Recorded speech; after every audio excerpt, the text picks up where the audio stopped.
বিষয় নিয়ে আমরা গত জুমায় কথা বলেছিলাম। আজকে আমরা কথা বলবো মুহাম্মদুর রাসূলুল্লাহ ফি ইকামাতিল উখুওয়াতিল ইসলামিয়্যা, ইসলামী ভ্রাতৃত্ব প্রতিষ্ঠায় মুহাম্মদুর রাসূলুল্লাহ। আমরা তো সবাই মুসলিম, এই পরিচয়টা তো ঠিক আছে আমাদের? ঠিক আছে।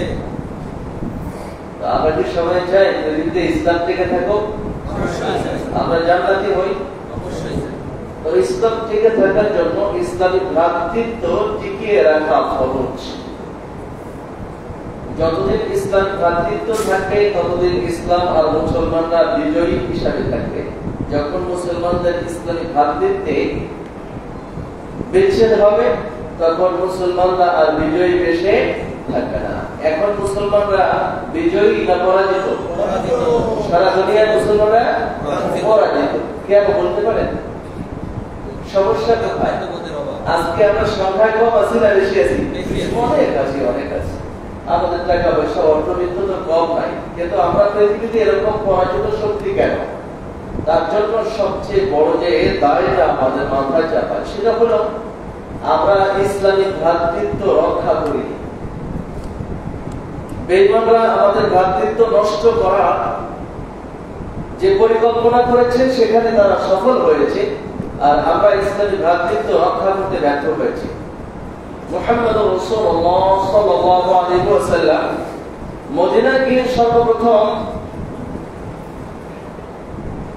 সাংঘর্ষিক যে দলগুলো ছিল, গোত্রগুলো ছিল, যাদের মধ্যে পরস্পর সংঘর্ষ ছিল, আল্লাহ নবী সাল্লাল্লাহু আলাইহি ওয়াসাল্লাম মদিনায় গিয়ে সর্বপ্রথমই তাদের মাঝে ভ্রাতৃত্ব প্রতিষ্ঠা করলেন। শুধু মুসলিম না, বরং মদিনা রাষ্ট্রের সব জাতি গোষ্ঠীকে ঐক্যবদ্ধ করে নবী সাল্লাল্লাহু আলাইহি ওয়াসাল্লাম একটা মদিনার সনদ লিখলেন। মদিনার সনদ হিসাবে পরিচিত, শুনেছেন তো আপনারা? তার উদ্দেশ্য ছিল যে আমাদেরকে ঐক্যবদ্ধ থাকতে হবে। তো মদিনার মানুষরা ঐক্যবদ্ধ হলেন আল্লাহর হাবিব আলাইহিস সালাতু ওয়াস সালামকে কেন্দ্র করে। যে এখানে মুসলমানদের ঐক্যটা পিওর ছিল, খাঁটি ছিল, কিন্তু বাকিরা মুনাফিকরা ছিল, ইহুদিরা ছিল, অন্য পৌত্তলিকরা ছিল, তারা যে ঐক্যটা করেছিল সেই ঐক্যটার ফাঁকে ফাঁকে মুসলমানদেরকে কিভাবে ক্ষতি করা যায় ওই চেষ্টাটা অব্যাহত রেখেছিল। তো আল্লাহর হাবিব আলাইহিস সালাতু ওয়াস সালাম মদিনায় যাওয়ার পরে তার প্রথম কাজই হলো মুসলমানদের মধ্যে ভ্রাতৃত্ব প্রতিষ্ঠা করা, একটি ঐক্যবদ্ধ জাতি গঠন করা। এই কাজটি আল্লাহর হাবিব আলাইহিস সালাতু ওয়াস সালাম প্রথম করেছিলেন। আমি আপনাদেরকে শুনতে একখানা হাদিস শোনাচ্ছি। আর আবু দারদা রাদিয়াল্লাহু তাআলা আনহু قال قال رسول الله صلى الله عليه وسلم ألا أخبركم بأفضل من درجة الصيام والصلاة والصدقة؟ قالوا بلى يا رسول الله. قال إصلاح ذات البين وفساد ذات البين الحالقة. আল্লাহর হাবিব আলাইহিস সালাতু ওয়াস সালাম বললেন, আমি কি তোমাদেরকে রোজা, নামাজ, সাদাকা, দান, যাকাত এর চেয়েও আরো বেশি ফজিলতের কোন কথা, কোন আমলের কথা বলবো? এর চেয়ে ফজিলতের আমল আছে নাকি? নবীজি বললেন, রোজা, নামাজ, সাদাকা এর চেয়েও বড় ফজিলতের কোন কথা, কোন আমলের কথা আমি তোমাদেরকে বলবো? তো সাহাবায়ে কেরাম বললেন, বালা ইয়া রাসূলুল্লাহ সাল্লাল্লাহু আলাইহি ওয়াসাল্লাম, হুজুর আপনি বলেন আমাদেরকে এগুলোর চেয়েও সেরা আরো কোন কাজ? নবীজি বললেন, ইসলাহু যাতিল বাইন। তা হলো পারস্পরিক সম্প্রীতি, সদ্ভাব, ঐক্য প্রতিষ্ঠার কাজ করা। মানুষ যেন বিচ্ছিন্ন হয়ে না যায়, একে অন্যের মধ্যে সদ্ভাব, সম্প্রীতি, সখ্যতা তৈরি করার কাজটা হলো নামাজ, সাদাকা, যাকাতের চেয়েও সেরা কাজ। ও ফাসাদু যাতিল বাইনিল হালাকা। আর যদি মানুষের মাঝে এই সম্প্রীতি নষ্ট হয়ে যায় তাহলে পুরো দিনটা নষ্ট হয়ে যাবে। তাহলে দিন নষ্ট হবে কিসে? সালাত, যাকাত, সাদাকা, সিয়াম। নবীজি বলছেন এগুলোতে দিন নষ্ট হবে না। নামাজ না পড়লেই একজন মুসলিম, তাতে করে দিন নষ্ট হয়ে যায় না।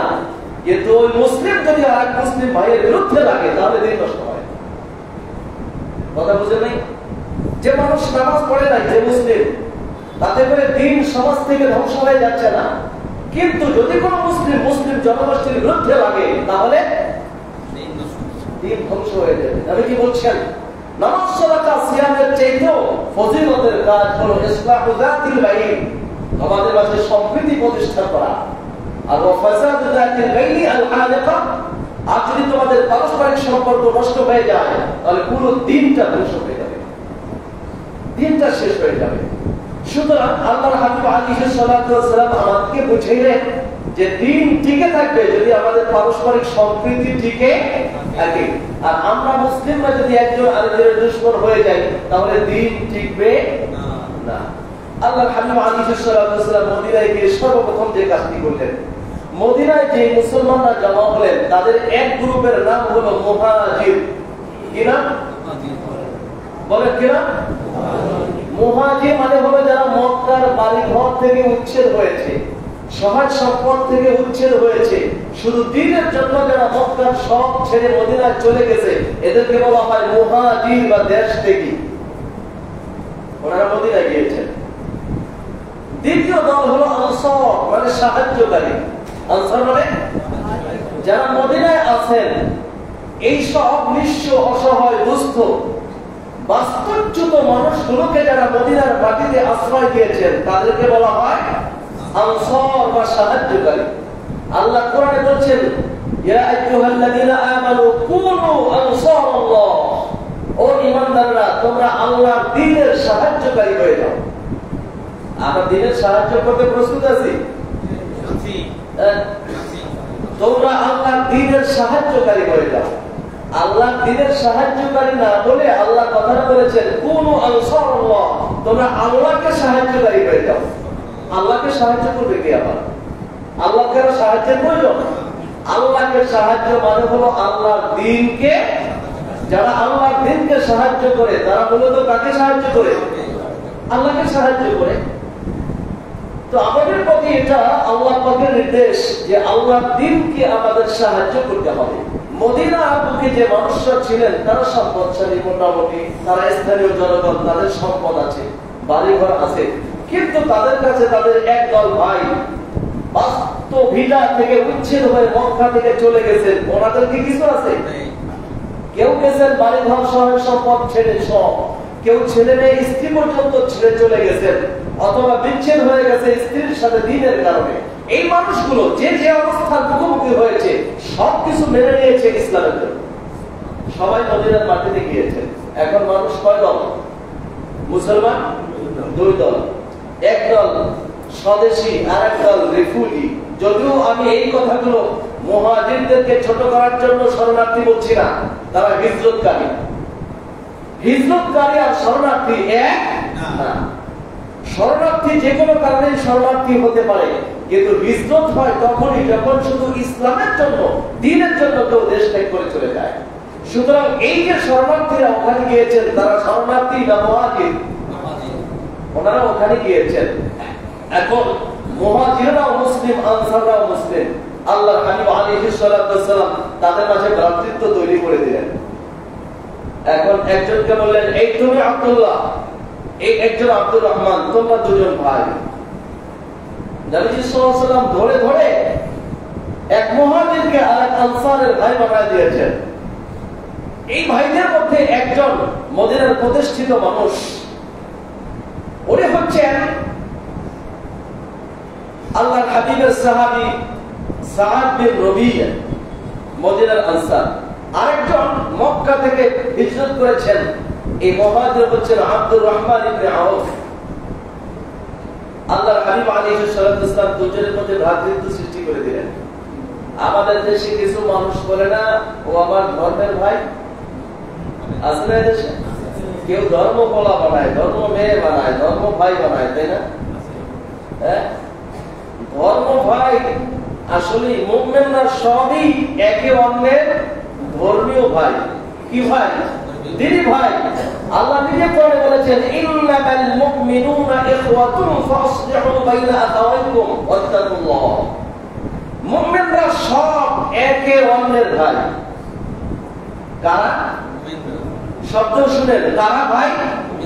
মুমিনরা একে অন্যের ভাই। না বলছেন নামাজীরা,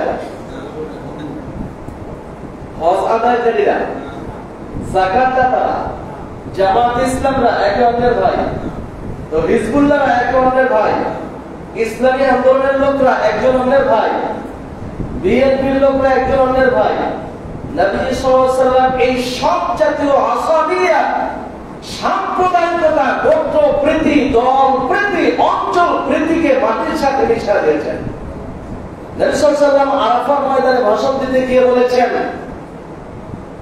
শোনো, তোমরা যারা আমার সামনে এখানে উপস্থিত আছো, আলা কুল্লু শাইইন মিন আমরিল জাহিলিয়াতি তাহতা কদামাইয়া মাওদু।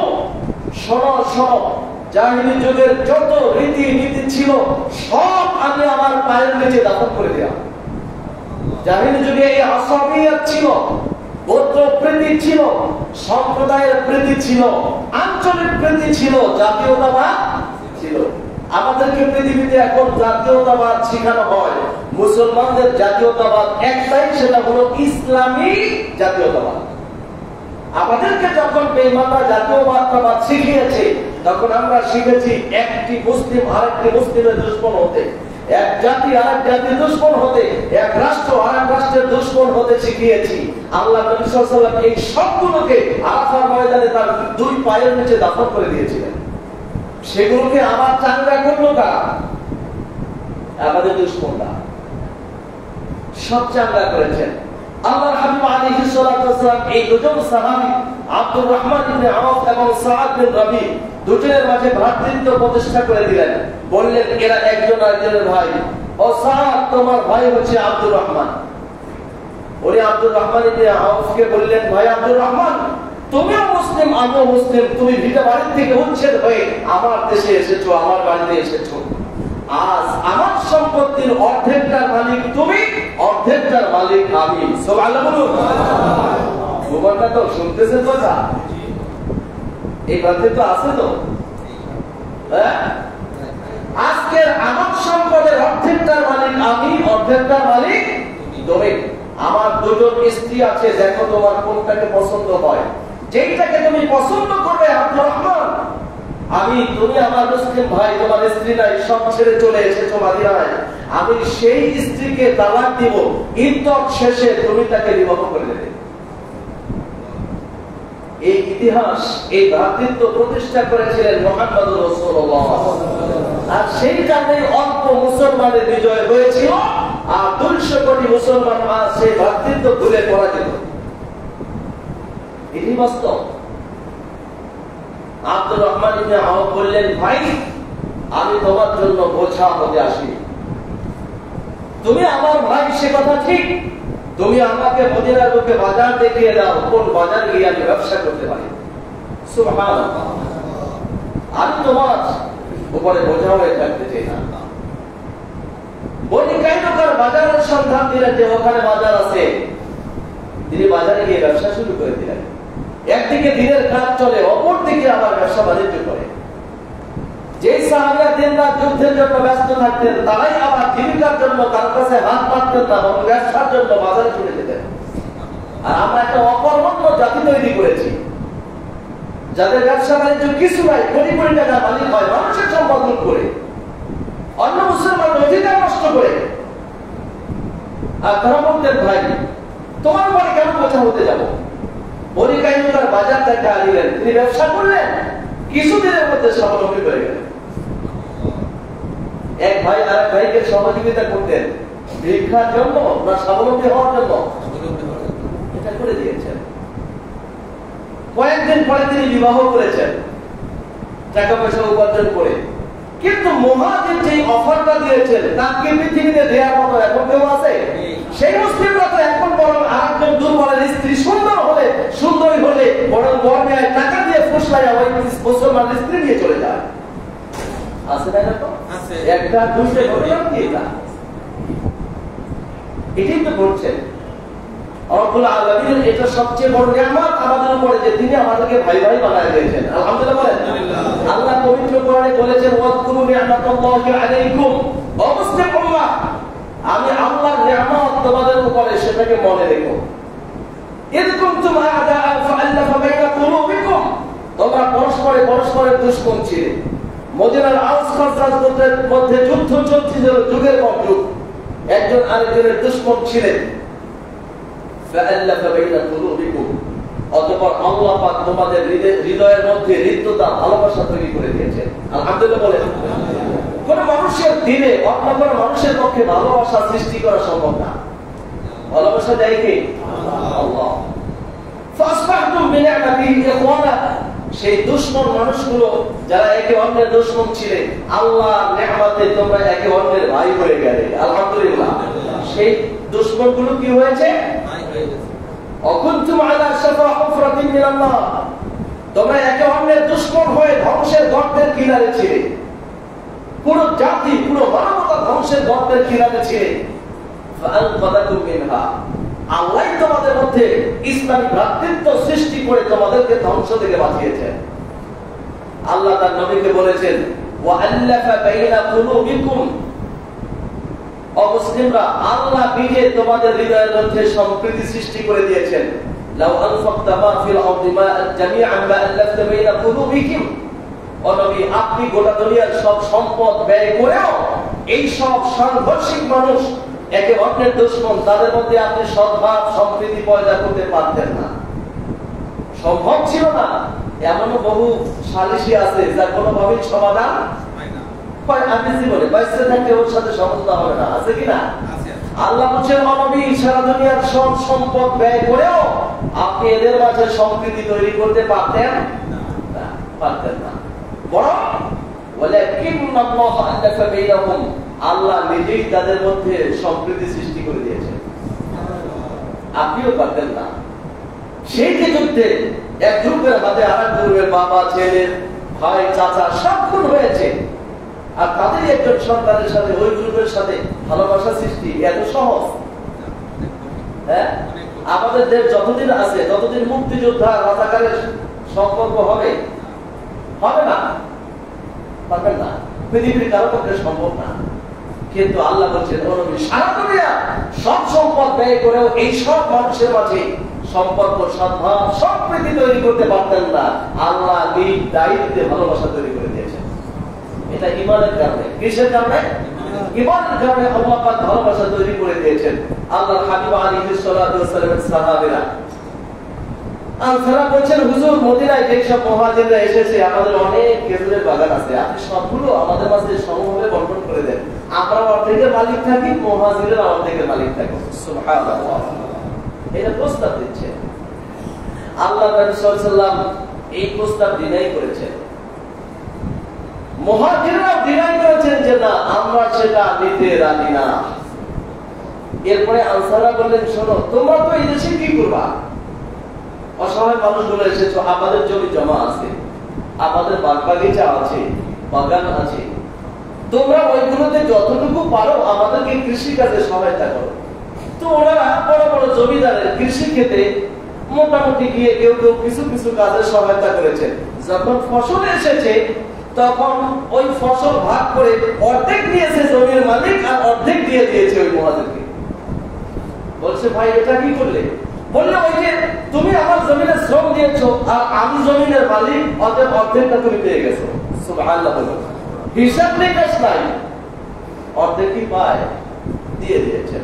তখন এই মুহাজিররা গিয়ে আল্লাহর হাবিব আলাইহিস সালাতু ওয়াস সালামকে বলছেন, আল্লাহ নবী, আনসাররা তো জান্নাত সব কিনে নিয়ে গেছে, তারা আমাদের জন্য যে স্যাক্রিফাইস করেছে তাতে আল্লাহ জান্নাত তো তার সব নিয়ে গেছে। নবীজি বলছেন, না না, তারা নিতে পারবে না। তারা তোমাদের জন্য যে অবদান রাখছে, যতদিন তোমরা তাদের অবদানের শুকরিয়া আদায় করবে, ততদিন আল্লাহ তাদের মতোই তোমাদেরকে তাকে আমাদের ভাগীদার বানাবে। আরে ভাই, পৃথিবীতে এই আদর্শ কায়েম করার মানুষ আর কেউ নাই। একটাই মানুষ ছিলেন, মুহাম্মদুর রাসূলুল্লাহ। সাহাবীরা কান্নায় জাবরাল হয়ে গিয়েছে। নবীজি বলছেন কি এটা? আল্লাহর হাবিব আলাইহিস সালাতু ওয়াস সালাম একবার কিছু আনসার মুহাজিরদেরকে শাসাইলেন। হযরত জাবির বিন আব্দুল্লাহ রাদিয়াল্লাহু তাআলা হাদিস বর্ণনা করছেন, কুননা ফি গাযাতিন ফাকাসা রাজুলুন মিনাল মুহাজিরিন রাজুলান মিনাল আনসার। আমরা এক যুদ্ধে ছিলাম। এই যুদ্ধে এক মুহাজির সাহাবী এক আনসারের এই পাছায় জোরে একটা আঘাত করেছেন, তাকে পাথর করেছে। মুহাজির আনসারকে মারছে। মুহাজির মানে যারা মক্কা থেকে এসেছেন, তারা মদিনার একজন আনসারকে মেরেছে। তো মারলে পরে এই আনসারী সাহাবী চিৎকার দিয়ে বলছেন, ফাকাল আনসারী ইয়া আল আনসার। আনসারী সাহাবী ডাক দিয়েছে, আনসাররা কোথায়, আনসাররা কোথায়? তখন মুহাজির সাহাবী আবার বলছেন, ইয়া আল মুহাজিরিন, এই মুহাজিররা কোথায়, মুহাজিররা কোথায়, আমাকে বাঁচাও। আনসার বলছে, আমাকে মুহাজির মারছে, আর মুহাজির বলতেছে আমাকে মারবে, আমাকে বাঁচাও। এরা ভাই ভাই না? এদের ভ্রাতৃত্বের ব্যাপারে আল্লাহ কি বলেছেন জানেন? এই দুই দলের ব্যাপারে আল্লাহ পবিত্র কোরআনে আবার ঘোষণাও করেছেন, সে দীর্ঘ আয়াত বলবো না। তো যখন এই কথা বলছে, এখন আনসার ডাকে কাকে? আনসার কি মুহাজির ডাকে? তাহলে কি ভ্রাতৃত্ব আছে? আবার সেই দলীয় প্রীতি আসলো না, আঞ্চলিক প্রীতি আসলো তাদের ডাকের মধ্যে। আল্লাহর হাবিব আলাইহিস সালাতু ওয়াস সালাম এই কথাটা শুনলেন। فسمع ذلك رسول الله صلى الله عليه وسلم, আল্লাহর হাবিব এটা শুনলেন। فقال, এরপরে বললেন, মা বালু দাওয়াল জাহিলিয়া, জাহিলি যুগের এই সব গোত্র প্রীতির ডাকাডাকি আবার কেন? সুবহানাল্লাহ, জাহিলি যুগের এই ডাকাডাকি কেন, এই আহ্বান কেন? দাউহা ফাইন্নাহা মুনতিরা, এই ধরনের ডাকাডাকি বন্ধ করো, এখান থেকে দুর্গন্ধ আসে। এই ডাকাডাকি বন্ধ করো, এখান থেকে। তার মানে আনসার আনসারকে ডাকছে, মুহাজির তারপরে দলীয় প্রীতি না, আঞ্চলিক প্রীতি।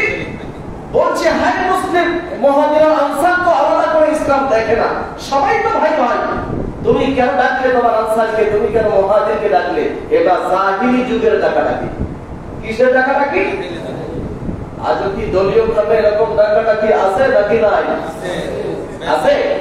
তাহলে মনে রাখবেন, এই ডাকাডাকি কোনো দলীয় ডাকাডাকি নয়, এটা কোন সাম্প্রদায়িক দলীয় প্রীতি নয়, এটা হচ্ছে জাহেলিয়াতের আসাবিয়্যাত তথা সাম্প্রদায়িকতা। নাউযুবিল্লাহ বলুন। ইসলামে এই ধরনের কোনো ডাকাডাকি নাই। ইসলামে সালিসিতে পক্ষ বিপক্ষ নাই। ইসলামে যখন কেউ সালিসিতে বসে, তখন দুই পক্ষের চারজন সালিসি প্রত্যেক লোকের অধিকার নিশ্চিত করার জন্য বসে। বুঝলেন? আর তবে সালিসিতে রাখি যে আপনি দুজন নেন আর ও দুজন নেই, নিয়ে কি করবে? আমি যার পক্ষে আছি, আমি শুধু তার পক্ষেই বলতে থাকবো অন্তভাবে, ঠিক না? এর জন্য আমাকে নিচে হলে ৫,০০০ টাকা দেওয়া লাগবে, জিতে দেবো সালিসিতে। আছে নাকি নাই? এটা জাহেলি যুগের সালিসি। কোন যুগের সালিসি? লজ্জা পেতেছে? কোন যুগে? নবীজি বললেন, দাউহা মা বালুল দাওয়াল জাহিলিয়া, জাহিলি যুগের এই ডাকাডাকি আমার কেন? দাউহা ফাইন্নাহা মুনতিরা, এই মুনছির নাও, এটা থেকে দুর্গন্ধ আসছে। তার মানে তুমি জামাত ইসলাম, সরবরাহের বিরুদ্ধে, চরমরাই জামাতের বিরুদ্ধে, তবলিগ শর্ষিনার বিরুদ্ধে, শর্ষিনা তবলিগের বিরুদ্ধে, এটার নাম ইসলাম না জাহেলিয়া?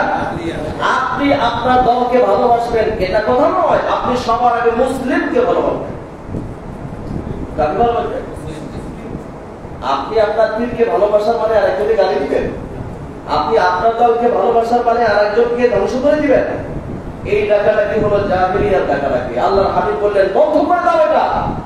আস্তে থেমে গেলেন সাহাবায়ে, আর সামনে আগাইলেন না।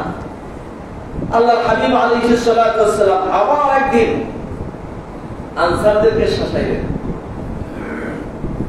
মদিনার আনসারদেরকে। নবীজি মক্কা বিজয় করলেন। মক্কা বিজয়ের পরে পরপর দুটো যুদ্ধ হলো, একটা হুনাইনের যুদ্ধ আর একটা তায়েফের যুদ্ধ। হুনাইনের যুদ্ধের পরে ব্যাপক গনিমত মুসলমানদের হাতে আসলো, অনেক মুসলমানদের হাতে এই গনিমতের সম্পদ আসলো। এই যুদ্ধে মুসলমানদের সাথে মক্কা থেকে অনেক নও-মুসলিম অংশগ্রহণ করেছে। এটা মক্কা বিজয়ের পরপরই যুদ্ধ। তো মক্কা বিজয়ের পরপর অনেক মানুষ কালেমা পড়ে মুসলমান হয়েছে। ইযা জাআ রাসূলুল্লাহি ওয়াল ফাতহু ওয়া রাআইতা আন-নাসা ইয়াদখুলুনা ফি দীনিল্লাহি আফওয়াজা, দলে দলে মানুষ মুসলমান হয়েছে। এখন নবী যখন হুনাইনের যুদ্ধে যাইবেন, এই নও-মুসলিমরা বলতেছে আমরাও যাব। হাত প্রতিঘাত খেয়ে যারা 21 বছর, 20 বছর, 18 বছর, 15 বছর, 10 বছর ধরে মুসলিম, অসংখ্য যুদ্ধে অংশগ্রহণ করেছে। আর এই নমুসলিম দুইজনের ঈমান কি সমান? চিন্তা চেতনা এক হতে পারে না। কেউ ময়দানে রক্ত দিয়েছে, আর একজন 10 বছর পরে এসে সেই রক্তের পক্ষে দাঁড়াইছে, দুইটা এক। একজন চেতনায় মুক্তিযোদ্ধা, আর একজন বীর মুক্তিযোদ্ধা, ঠিক না? দুইজন কি এক?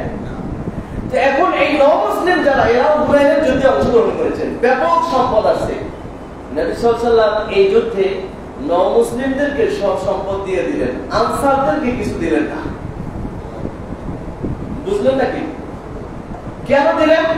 নবীজি চাচ্ছেন যে এই লোকগুলো যারা নতুন মুসলমান হয়েছে, তারা ইসলামের সৌন্দর্য, আমি নবীর উদারতা দেখুক। এই লোকগুলোই এক সময়, তাদের পূর্বপুরুষরাই এক সময় আমাদের এই মুহাজিরদেরকে তাড়িয়ে দিয়েছিল মক্কায়, আমাকে হত্যার প্ল্যান করেছিল। আমি মক্কায় এসে তাদের মাফ করে দিয়েছি, যুদ্ধে যখন সম্পদ পেয়েছে তাও তাদেরকে দিয়ে দিয়েছি। অতএব তারা বুঝুক আমি কত বড় ক্ষমাশীল। সুবহানাল্লাহ। অতএব এই আমার এই উদারতা দেখে তারা আরো ইসলামের প্রতি আকাঙ্ক্ষী হয়ে যাবে। নবীজি এই চিন্তায় আনসারদেরকে কিছু না দিয়ে সব দিলেন তাদেরকে। এবারে মুনাফিকরা সুযোগ পেয়ে গেছে। মুনাফিক বুঝেন তো, সব জামানায় মুনাফিক ছিল, এখনো সুযোগ পেয়ে গেছে। সুযোগ পেয়ে আনসারদেরকে বলতেছে, শোনো, যুদ্ধ বিগ্রহ করলা, মক্কার লোকদেরকে মদিনায় আশ্রয় দিলা, তোমাদের সম্পদ তাদেরকে দিলা, নিজেদের স্বার্থের দিকে তাকাইলা না। আর আজকে দেখো মুহাম্মদ নিজ ভূমিতে এসে যুদ্ধ করে বিজয় লাভ করে সব সম্পদ নিজের এলাকার মানুষকে দিছে। নাউজুবিল্লাহ বলেন। যুক্তি তো সত্য মনে হয়, ঠিক না? দেখো তার এলাকায়, দেখো দেশ প্রীতি কাকে বলা হয়, অঞ্চল প্রীতি, সব দিয়ে দিছে তাদেরকে। এই খপ্পরে মুনাফিকের এই সাজানো কথায় কেউ কেউ একটু ধরা গেছে। ওনারা বলতে লাগলেন, আসলে তো নবী সাল্লাল্লাহু আলাইহি ওয়াসাল্লাম তাহলে ইনসাফ করতে পারলেন না। নাউজুবিল্লাহ বলুন। দুর্বল ইমানের থাকে না কেউ, যে বিশ্ব নবী ইনসাফ করতে পারলেন না। আল্লাহর হাবিব আলাইহিস সালাতু ওয়াস সালামের কানে এই কথাটা চলে আসলেন। নবীজি একটা তেজদীপ্ত ভাষায় বক্তব্য দিলেন। ফাখাতাবাহুম ফাকালা ইয়া মাশারাল আনসার। নবীজি বক্তব্য দিতে গিয়ে বললেন, ও আনসার সম্প্রদায়, আলাম আবিলকুম দালালান ফাহাদাকুমুল্লাহু বি। ও মদিনার মানুষেরা, আমি কি তোমাদেরকে পথ হারা পেয়েছিলাম না, গোমরা পেয়েছিলাম না? তোমরা ইসলাম বুঝতে না, দ্বীন বুঝতে না, নবী জান্নাত কোরআন বুঝতে না, আমি সেইভাবেই তো তোমাদেরকে পেয়েছিলাম। আল্লাহ তো আমার মাধ্যমেই তোমাদেরকে হিদায়াত দিয়েছেন। আবার বললেন, অকুনতুম মুতাফাররিকিন ফাআল্লাফাল্লাহু বি। তোমরা তো বিচ্ছিন্ন ছিলে, একে অন্যের দুশমন ছিলে, আর যুদ্ধ বিগ্রহ চলতেছিল তোমাদের মাঝে। আল্লাহ তো আমার মাধ্যমেই তোমাদের মধ্যে সম্প্রীতি সৃষ্টি করে দিয়েছেন। ওয়াআলাদান ফাআগনাকুমুল্লাহু বি। তোমরা মদিনার মানুষরা দরিদ্র ছিলে, খুব বেশি সম্পদের মালিক ছিলে না। আমি নবীর সাথেই তো যুদ্ধ করে করে বিজয় লাভ করেছো, এখন বিশাল সম্পদের মালিক। কথা সত্য। শোনো, আল্লাহ নবী যখন এই বক্তব্যগুলো দিতেছেন, তখন আনসারদের মাথার মধ্যে ঢুকেছে, একটা যুদ্ধের কিছু সম্পদ নবী গনিমত দিয়ে দিলেন, তাদেরকে আর একটা অভিযোগ করে ফেললাম। নবীর কারণেই তো আমরা প্রতিষ্ঠিত হয়েছি, নবীর জন্যই তো মদিনা ইসলামের রাষ্ট্র হয়েছে, নবীর জন্যই তো আমরা আনসারের মর্যাদা পেয়েছি। আল্লাহ আমাদের ব্যাপারে কত কথা বলেছেন, আরে এই কথা বলে ফেললাম কেন? নবী যখনই বলে, আমার মাধ্যমেই তো তোমাদের মধ্যে ভালোবাসা, আমার মাধ্যমেই তো তোমরা ধনী হয়েছো, আমার মাধ্যমেই তো তোমরা হিদায়াত পেয়েছো, প্রতিবারে আনসাররা বলছেন, আল্লাহু ওয়া রাসূলুহু আমান। অবশ্যই আল্লাহ এবং তার রাসূলের আমাদের উপরে সীমাহীন অনুগ্রহ। আল্লাহ নবী সাল্লাল্লাহু আলাইহি ওয়াসাল্লাম এবারে বললেন, শোনো, লাউ শি'তুম লাকুলতুম জি'তানা কাযা ওয়া কাযা। তোমরা চাইলে বলতে পারো যে আমরা ইসলামের জন্য এই করেছি, এই করেছি, এই করেছি, টাকা দিয়েছি, পয়সা দিয়েছি, অর্থ দিয়েছি, এটা তোমরা বলতে পারো, সেই ইতিহাস ঠিক। কিন্তু শোনো, আতামতাউনা আইয়াযহাবান নাসু বিশ-শাত ওয়াল বা'ীর ওয়া তাযহাবুনা বিল-লাবিকি ইলা রিহালিকুম। তোমরা কি খুশি হইবা না যে আজকের মানুষেরা গনিমতের যুদ্ধের ময়দান থেকে উট ভেড়া বকরি নিয়ে বাড়িতে যাইবে, আর তোমরা মুহাম্মদুর রাসূলুল্লাহ সাল্লাল্লাহু আলাইহি ওয়াসাল্লামকে নিয়ে বাড়ি যাইবা। সুবহানাল্লাহ বলুন। বুঝেন নাই? তোমরা, তোমাদের তো খুশি হওয়া উচিত, আমি তাদেরকে উট ভেড়া বকরি দিয়েছি, আর তোমাদেরকে দিয়েছি আমাকে নিজেকে। তোমরা আমাকে নিয়ে বাড়ি যাইবা আর তারা যাবে কি নিয়ে? আল্লাহর হাবিব আলাইহিস সালাতু ওয়াসসালাম থেকে আরো একবার ওরা একটু কথা বলেছিলেন আনসাররা, যে নবী মক্কা এসে পড়ছে, মক্কা বিজয় হয়েছে, মনে হয় নবী আর মদিনায় যাবেন না, কারণ তিনি তার দেশে এসে পড়েছেন, অতএব দেশের মায়ায় দেশে থেকে যাবেন। নবীজি বললেন, ও আনসাররা শোনো, আল মাহইয়া মাহইয়াকুম ওয়াল মামাতু মামাতুকুম, আমার জীবন তোমাদের জীবন, আমার মরণ তোমাদের মরণ। আমি যতদিন বেঁচে থাকি তোমাদের সাথে বেঁচে থাকবো, আমি যখন মারা যাইব তোমাদের ভূমিতেই মারা যাইব। নবী সাল্লাল্লাহু আলাইহি ওয়াসাল্লাম যেখানে কোনো সংঘাত হলো তা বন্ধ করার চেষ্টা করতেন, স্থায়ী ভালোবাসা প্রতিষ্ঠিত করে দিলেন সাহাবায়ে-কেরামের মধ্যে। এই ভালোবাসা সংঘাত সম্পর্ক সম্প্রীতি নষ্ট হওয়ার জন্য একমাত্র দায়ী হলো অবৈধ গোত্র প্রীতি, দল প্রীতি বা সাম্প্রদায়িকতা। সাম্প্রদায়িকতা খারাপ নয়, অন্ধ সাম্প্রদায়িকতা খারাপ। কথা বুঝতে পারলেন? দল প্রীতি খারাপ না, কিন্তু দলাদলি এবং দলীয় বিদ্বেষ এটা খুব খারাপ। আপনি দলবদ্ধ একটা জনগোষ্ঠী তৈরি করবেন, তারা সবার কল্যাণে কাজ করবে, আপনি কি একা কোনো কাজ করতে পারবেন ভাই? হ্যাঁ, আমরা মসজিদের পাশে মাদ্রাসায় করছি কি, মসজিদের মুসল্লি কয়জন? কতজন আছে? কতজন? হাজারো মানুষকে নিয়ে।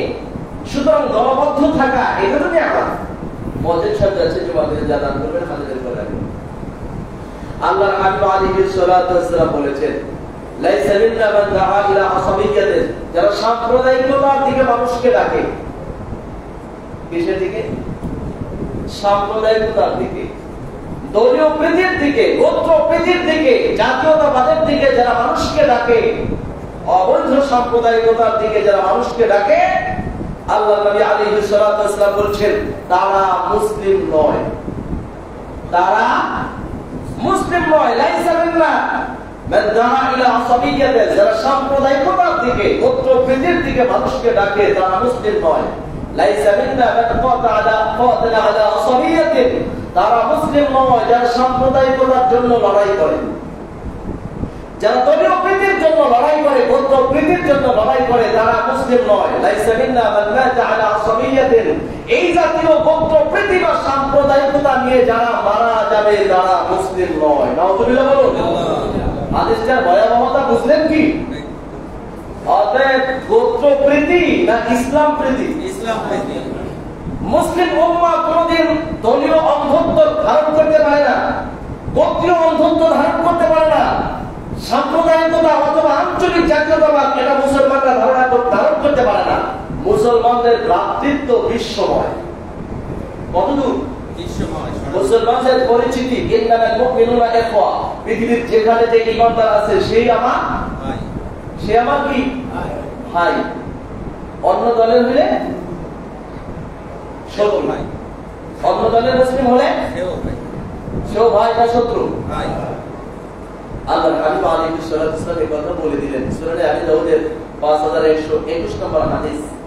নবী সাল্লাল্লাহু আলাইহি ওয়াসাল্লাম বললেন, যারা এই আসাবিয়তের পথে লাগে তারা মুসলিম নয়, তারা মুসলিম নয়। নবী সাল্লাল্লাহু আলাইহি ওয়াসাল্লাম বলছেন, লা তাহাসাদু ولا تناجشوا ولا تباغضوا ولا تدابروا ولا يبيع بعضكم على بيع بعض وكونوا عباد الله اخوانا। সহিহ মুসলিমের হাদিস। শোনো, তোমরা একে অন্যকে হিংসা করো না, তোমরা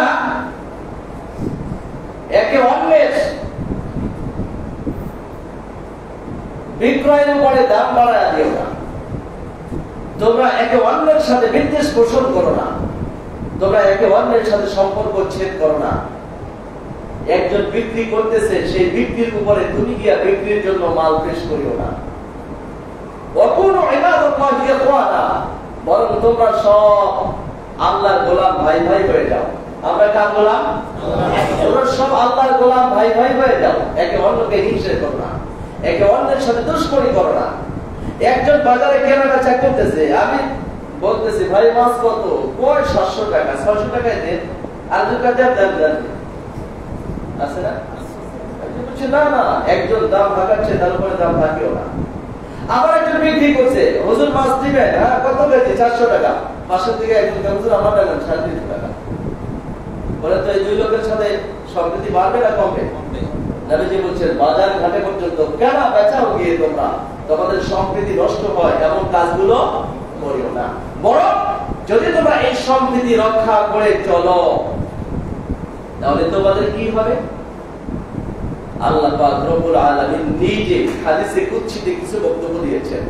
হযরত মুআয বিন জাবাল রাদিয়াল্লাহু তাআলা আনহু হাদিস বর্ণনা করছেন, আল্লাহর হাবিবকে তিনি বলতে শুনেছেন, নবীজি বলেছেন ইয়াকুলুল্লাহু তাবারাকা ওয়া তাআলা, আল্লাহ তাআলা বলছেন ওয়াজাবাত মাহাব্বাতি, আমার ভালোবাসা ওয়াজিব হয়ে যাবে।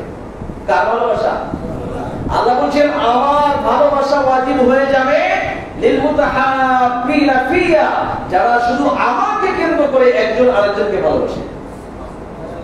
এক মুসলিম যদি আরেক মুসলিম শুধু আমি আল্লাহর উদ্দেশ্যে একে অন্যকে ভালোবাসে, তাহলে ওই দুইজন মুসলমানকে ভালোবাসা আমার জন্য ওয়াজিব হয়ে যাবে।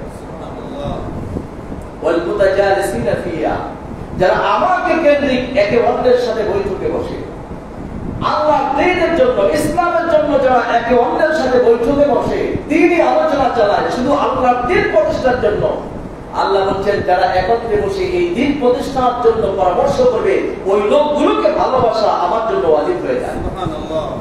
ওয়াল মুতাযাওয়িরিনা ফিয়া, যারা একে অন্যকে দেখা করতে যায় শুধু আমার জন্য। এই শুনছো আমাদের ওই যে মুসল্লি উনি অসুস্থ হয়ে পড়েছে, চলো যাই না আমরা, আমার 5 জন মিলে দেখতে যাই, বুঝলেন না? আল্লাহ নিজে বলেছেন হাদিসে কুদসিতে, এরকম যারা একে অন্যের জিয়ারতে যায়, অন্য মুসলিম সমস্যায় পড়েছে, তাদেরকে ভালোবাসা আমার জন্য ওয়াজিব হয়ে যায়। আল্লাহ পাক বলেন ওয়াল মুতাবাদিলিনা ফিয়া, আমার সন্তুষ্টি লাভের জন্য যারা একে অন্যের প্রতি সম্পদ ব্যয় করে, একজন দুর্দশাগ্রস্ত হয়েছে 10 জন এগিয়ে এসেছে তার জন্য সম্পদ ব্যয় করে, আল্লাহ বলেন তাদেরকে ভালোবাসা আমার জন্য ওয়াজিব হয়ে যায়। এমনকি আল্লাহ পাক রব্বুল আলামিন বলছেন কিয়ামতের দিন আল্লাহ দেখে দেখে খুঁজবেন আইনা মুতাহাব্বুনা বিজালালি, এই যারা দুনিয়ার বুকে আমার কারণে একে অন্যকে ভালোবাসতে তারা কোথায়? আল্লাহ খুঁজবেন ময়দানে। সুবহানাল্লাহ। যারা শুধু দ্বীনের সাথে একজন অন্যকে ভালোবাসতো তারা কই? আল্লাহ তাদেরকে খুঁজবেন। আল্লাহ বলছেন লাহুম আযাবুন মিন নূর, এই সব দ্বীন কেন্দ্রিক একে অন্যকে ভালোবাসার মানুষগুলো, দ্বীন কেন্দ্রিক না দল কেন্দ্রিক? দ্বীন কেন্দ্রিক। হ্যাঁ, দ্বীন কেন্দ্রিক। এখন বলবেন হুজুর আমরা তো দলীয় মানুষ, তো দ্বীনই ভাই সব, আর দলের একটা দুশমন, তাহলে দ্বীন কেন্দ্রিক হলো না দল কেন্দ্রিক? লাহুম মানাবিরুম মিন নূর, আল্লাহ পাক তাদের জন্য নূরের বড় বড় মিনার তৈরি করবেন, মেম্বার তৈরি করবেন, আসন তৈরি করবেন, যে আসনগুলো দেখা নবী আর শহীদদের ঈর্ষা হবে, এইগুলো আল্লাহ কাদের জন্য বানাইছে। সুবহানাল্লাহ। সুতরাং আমরা আমাদের ভালোবাসা রক্ষা করব, পারা যাবে ইনশাআল্লাহ। ইনশাআল্লাহ। যদি রক্ষা না করি তাহলে কি হবে জানেন? আমাদের ক্ষতি হবে না, আল্লাহর দ্বীনের ক্ষতি হবে। আমাদের যা ক্ষতি হবে তার চাইতে বেশি ক্ষতি হবে কিসের? দ্বীনের ক্ষতি হবে।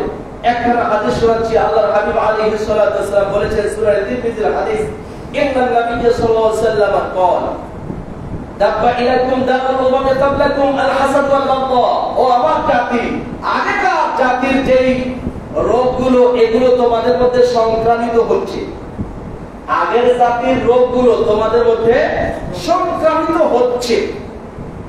আল হাসাদ ওয়াল বাগদা, তা হলো হিংসা এবং বিদ্বেষ। হিংসা এবং বিদ্বেষ, একে অন্যকে সহ্য না করতে পারা, এই রোগটা তোমাদের মধ্যে ঢুকছে। নবীজি বলছেন এটা আগেকার মানুষের রোগ, এটা মুসলমানদের রোগ না ইহুদি খ্রিস্টানদের? নবীজি বলছেন আগেকার মানুষের রোগ তোমাদের মধ্যে সংক্রামিত হচ্ছে, সেটা হলো হিংসা বিদ্বেষ। নবীজি বলছেন হিয়াল হালাকা, এটা মুন্ডন করে দেয়, কামিয়ে দেয়। মাথা মুন্ডন করলে চুল থাকে কয়টা? একটা। হ্যাঁ, চামড়া ছাড়া। নবীজি বলছেন এটা হলো মুন্ডনকারী, এটাই মুন্ডন করে দেয়। মুসলমানদের পারস্পরিক হিংসা বিদ্বেষ এটাই মুন্ডন করে দেয়, কামিয়ে দেয়। নবীজি বলছেন লা আকুলু তাহরিকু শার, আমি এই কথা বলছি না মুসলমানের পারস্পরিক বিদ্বেষের কারণে মাথা কামাইয়া দেয়, এই কথা বলছি না, বরং তাহরিকু দ্বীন, দ্বীনটাকে মুন্ডন করে শেষ করে দেয়, দ্বীনের অস্তিত্বই ঠিক না। মুসলমানদের পারস্পরিক বিদ্বেষ ভ্রাতৃত্ব যখন নষ্ট হয়ে যায়, তাতে মুসলমানের ক্ষতি বেশি হয় না ইসলামের বেশি ক্ষতি হয়?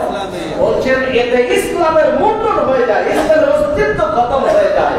এরপরে আল্লাহ হাবিব বলছেন ওয়াল্লাযী নাফসি বিয়াদিহি লা তাদখুলুল জান্নাহ ওই আল্লাহর শপথ করে বলছি যার হাতে আমার প্রাণ, তোমরা জান্নাতে যেতে পারবে না। আমরা জান্নাতে যেতে চাই ভাই? জান্নাতে যেতে চান সবাই? নবীজি বলছেন আল্লাহর দোহাই দিয়ে বলছি, কসম করে বলছি তোমরা জান্নাতে যেতে পারবে না। নবী যদি বলে যে জান্নাতে যেতে পারবে না, এর কোন দলের আমির জান্নাতে নেবে? কোন বুজুর্গ, কোন পীর? তাও আমার নবী স্বাভাবিক ভাবে বলেন, তাই বলছেন ওয়াল্লাযী নাফসি বিয়াদিহি, যে সত্তার হাতে আমার প্রাণ তার কসম করে বলছি লা তাদখুলুল জান্নাহ, তোমরা জান্নাতে যেতে পারবে না হাত্তা তুমিনু, যতক্ষণ না তোমরা ঈমানদার হবে। কি হবে? আমরা সবাই ঈমানদার না? কি বলেন? না, ঈমানদার ইনশাআল্লাহ বলা যাবে না। আলহামদুলিল্লাহ আমরা সবাই কি তাহলে জান্নাতে গেছি। এ পর্যন্ত শেষ না, নবীজি বলছেন ওয়ালা তুমিনু হাত্তা তাহাব্বু, যতক্ষণ পর্যন্ত একজন মুসলিম আরেকজন মুসলিমকে ভালোবাসতে না পারবে ততক্ষণে ঈমানদারি হতে পারবে না।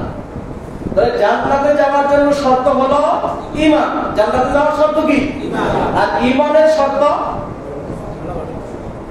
ঈমানি ভালোবাসা। ঈমানের শর্ত কি? ঈমানি ভালোবাসা। যারা মুসলিম মুসলিমকে ভালোবাসতে জানে না, বিশ্বনবী আল্লাহর কসম করে বলেছেন তারা জান্নাতে যেতে পারবে। জান্নাতে যাইতে চাই তো ভাই? তাহলে শেষ কথা, ওমর ইবনে খাত্তাব রাদিয়াল্লাহু তাআলা বিচারপতি হলেন আবু বকর রাদিয়াল্লাহু তাআলার জামানায়। যখন আবু বকর রাদিয়াল্লাহু তাআলা খলিফা, তখন প্রধান বিচারপতি মদিনায় হলেন ওমর ইবনে খাত্তাব। বুঝলেন তো? রাষ্ট্র পরিচালনার সেট এরকম। হাদিসের বর্ণনা সূত্র দুর্বল, আগে বলে দিচ্ছি। তো এখন ওমর ইবনে খাত্তাব রাদিয়াল্লাহু একদিন বলছেন, আমিরুল মুমিনিন, আমি আল্লাহর ওয়াস্তে মুক্তি চাই, আমার চাকরি থেকে ইস্তেফা দিতে চাই, আপনি আমারে মুক্তি দান করেন। আবু বকর রাদিয়াল্লাহু বলছেন, ভাই কেন? আমিন মাশাক্কাতিল কাদা, বিচারপতির পদটা অনেক কষ্টের। এই সালিসি বিচার করা কি সহজ? যার বিরুদ্ধে যাবে রায় সেই তো খেপে উঠবে।